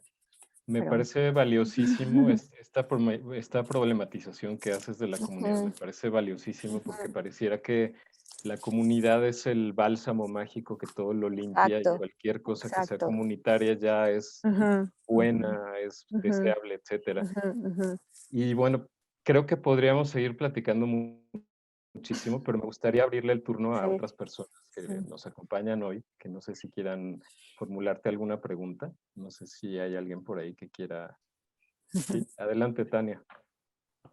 Gracias, hola a todos, ¿cómo están? Hola, Sandra. Tania, mucho Eh, gusto. ¿Qué tal? em, Ahora que justamente te hacía la pregunta, Eugenio, sobre este sentido de o sea, cómo se da tu colaboración, Ujú, como que algo que me interesaba mucho ahora de todo lo que nos presentaste ujú, fue esta cuestión del tercer espacio. O sea, como ujú, este lugar que mencionabas, en el cual se genera en realidad el ágora de diálogo o ujú, este lugar para las tensiones con ujú, ese otro en donde ujú, puedes romper con las jerarquías. ujú. Entonces, mi pregunta era como, ¿cómo fue que llegaste a esa metodología? Porque sí siento que en verdad siempre pisamos el palito o caemos en esa trampa de Sí, acabar en estas nociones sí, de jerarquía con el otro, sí, ¿no? Como sí. que siempre Ujú, estamos en esa pugna de poder y es ujú, muy difícil poder ujú. soltar ese bagaje también como Totalmente. súper aprendido. Ujú, Y lo que me parecía como muy interesante, que me parece que logras un montón en muchísimos proyectos, es esta cuestión también de que los otros, que, o sea, o no sé en realidad quién juega ese papel de otro, digamos, en esta ujú. relación Los dos son dialéctica, los otros. claro, y Ujú, cómo pueden encontrar ese punto de encuentro en la ficción o ujú. en este espacio como puesto desde lo poético o lo emocional. No sé, me Es que gustaría si nos pudieras decir muchas de eso. gracias. Es que precisamente porque es un elemento ficcional, precisamente porque es un incidente crítico que no es típico de algo funcional o algo que es cotidiano, ¿no? Se puede generar un espacio de diálogo que esté a medio camino entre una reflexión y un juego, ¿no? Y ese juego y esa posibilidad de juego espacial, ¿no? Desprende, o sea, es como una cosa liberadora, ¿no? Donde se pueden enunciar. Yo la verdad, no solo lo creo, sino lo he visto, ¿no? ¿no? O sea, he visto cómo a partir de por ejemplo, estirar los hilos y ellos ver cómo se podía ver su espacio y por qué el hilo rojo y por qué el hilo negro, pudieron enunciar cosas que normalmente en un discurso público no lo podemos hacer tan fácilmente, ni siquiera en un discurso público entre la propia familia. Porque ¿cómo le vas a decir al tío, tu sobrina, que no quieres vivir en el cuarto al lado de él, ¿no? Pero estás obligada a vivir con él? ¿Cómo enuncias eso, no? O sea, cuando no existe esta posibilidad de, ay, estoy viendo estos cruces de lo que sí, lo que no, ¿no? El consenso y el disenso, ¿no?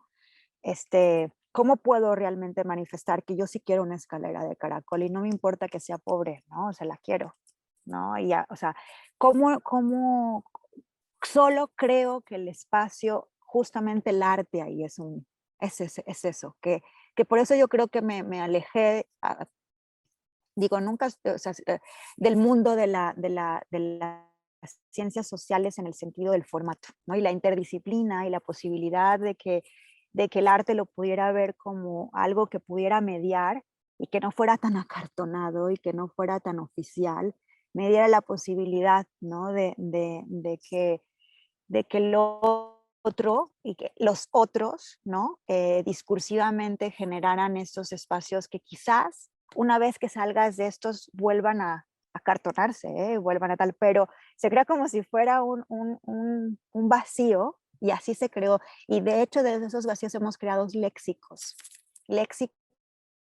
sobre definiciones de casa, legalidad, y son increíbles, ¿no? O sea, son realmente, o sea, te hacen pensar sobre que sí estamos mal, ¿no?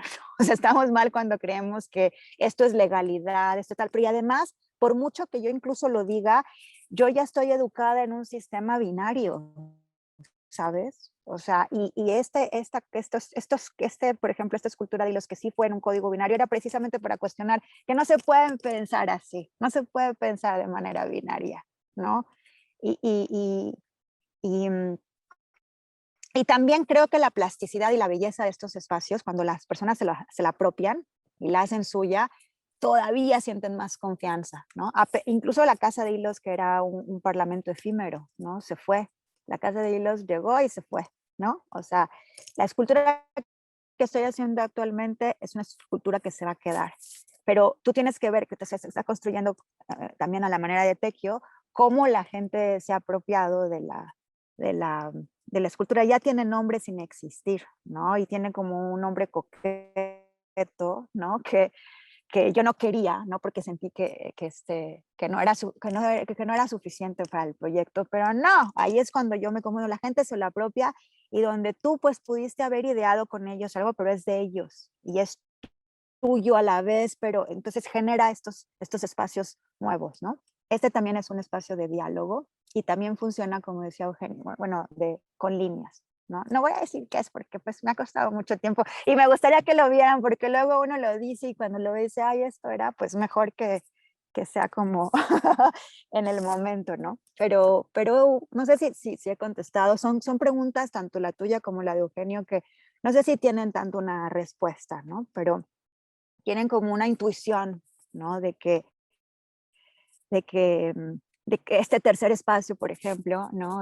Se pueda, es como estar un tiempo suspendido, en un momento en el que no es real ni para ti ni para ellos. Aunque esté en un territorio, está en un tiempo suspendido. Y entonces ahí podemos hablar, es como cuando los ritos, ¿no? De los esclavos, de alguna manera, cuando querían vengarse contra el amo, ¿no?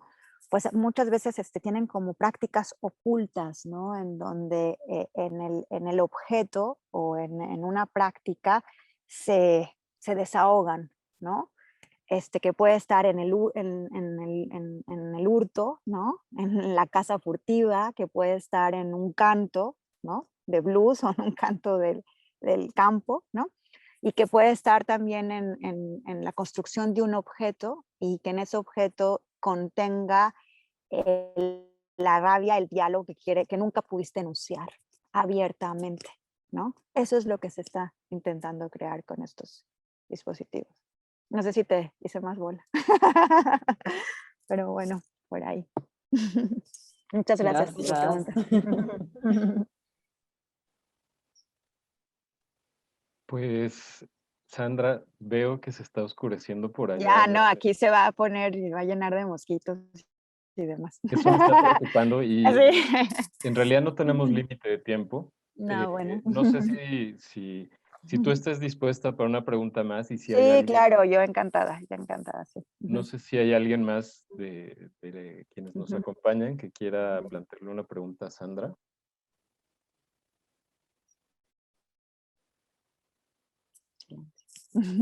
Y si no, bueno, pues Bueno. yo la verdad es que pienso, me quedo con la idea de que, digo, porque me interesa mucho y es un tema que también me ha ocupado. He leído teorías sobre arte participativo. Ujú, Y en estas 2 horas de tu charla y platicando contigo, creo que he aprendido más que todos los cursos de arte participativo y puedo relacionar también mucho mi experiencia con la tuya, ¿no? Y creo que tienes mucha razón cuando dices que la teoría puede ser útil, pero que dibuja un mundo feliz donde todo embona. ujú, Y creo ujú. que la gran verdad del arte participativo es que nunca embona nada, Nunca. ¿no? Y que Ujú, eso justamente es ujú. la riqueza del arte Sí. participativo y por eso es Ujú, tan ujú. difícil, tan Sí, complicado. sí. Y por eso, bueno, te lo digo, me parece admirable tu trabajo, me Muchas parece gracias. admirable que quieras seguir, eh, porque no es fácil, no es Ujú. sencillo, uno empeña la vida, literalmente. Sí, se empeña todo. Y pues bueno, no sé si, ya que no hay preguntas, pues Ujú. no sé si quieras dejarnos con alguna reflexión para cerrar y despedirnos. Pues nada, quiero pues más bien agradecer que hayan estado aquí y hayan compartido este espacio. Creo que me encantará como volver a poder contactar con todos ustedes. Me encantaría más bajo un formato de diálogo, de alguna manera, que creo que es donde yo fluyo mejor y donde además no solo se generan justo estas ideas, Tania, ¿no? Pero también se da la posibilidad de que cuando uno habla, pues existe el error, ¿no? Y exista como la posibilidad de equivocarse. Esto también es muy propio del arte participativo. Y por eso yo creo que exponemos bien poquito, ¿no? Porque la curaduría o los directores de museo no están muy dispuestos a que existe el error, porque nunca tienes como algo muy claro que plantearles, porque todo se está como medio construyendo, ¿sabes? O sea, no hay una forma clara, no hay un objeto claro, ¿no? Entonces, cuando, por ejemplo, leo, ay, pues expuso esto, tal, y con una definición tan exacta, digo, ¿cómo? Yo siento envidia, o sea, porque digo, cómo puede ser? ¿No? O sea, eso es otra cosa que es osada, ¿no? Atreverse a hacer arte participativo es atreverse a equivocarse y que el formato de en lo que pueda devenir tu práctica, ¿no? Sea poco conocido por ti, ¿no? Del inicio, en el transcurso e incluso ya hacia el final. Y que en ese final, uff, eso se desvanezca, ¿no? Pero no desvanece la práctica, que eso es como lo más importante del arte colaborativo. Ahí se queda, ahí, en esa experiencia, ¿no? Eso es lo que vale de alguna manera de estos procesos agónicos y muy placenteros desde mi punto de vista. Y ya no tengo más que decir. Muchas gracias a Octavio, a ti y al auditorio virtual. Gracias por Muchísimas estar aquí. gracias, Sandra. Muchísimas gracias, ha sido súper generosa tu charla y seguramente nos seguiremos viendo. Creo que es una de las líneas que nos gustaría explorar a futuro en el programa ACT, el arte más experiencial, más participativo y sus cruces con otras disciplinas que los hay y que seguramente serán muy interesantes. Sí. Y pues muchas gracias, gracias a, bueno, a todas las personas que nos acompañaron. Gracias Octavio, Miriam. Y bueno, pues nada, ojalá que quienes nos acompañaron hoy vengan cada mes a este ciclo, a grado cero. Cada mes tenemos personajes muy, muy, muy interesantes como tuvimos hoy a Sandra. Bueno. Pues muchas gracias.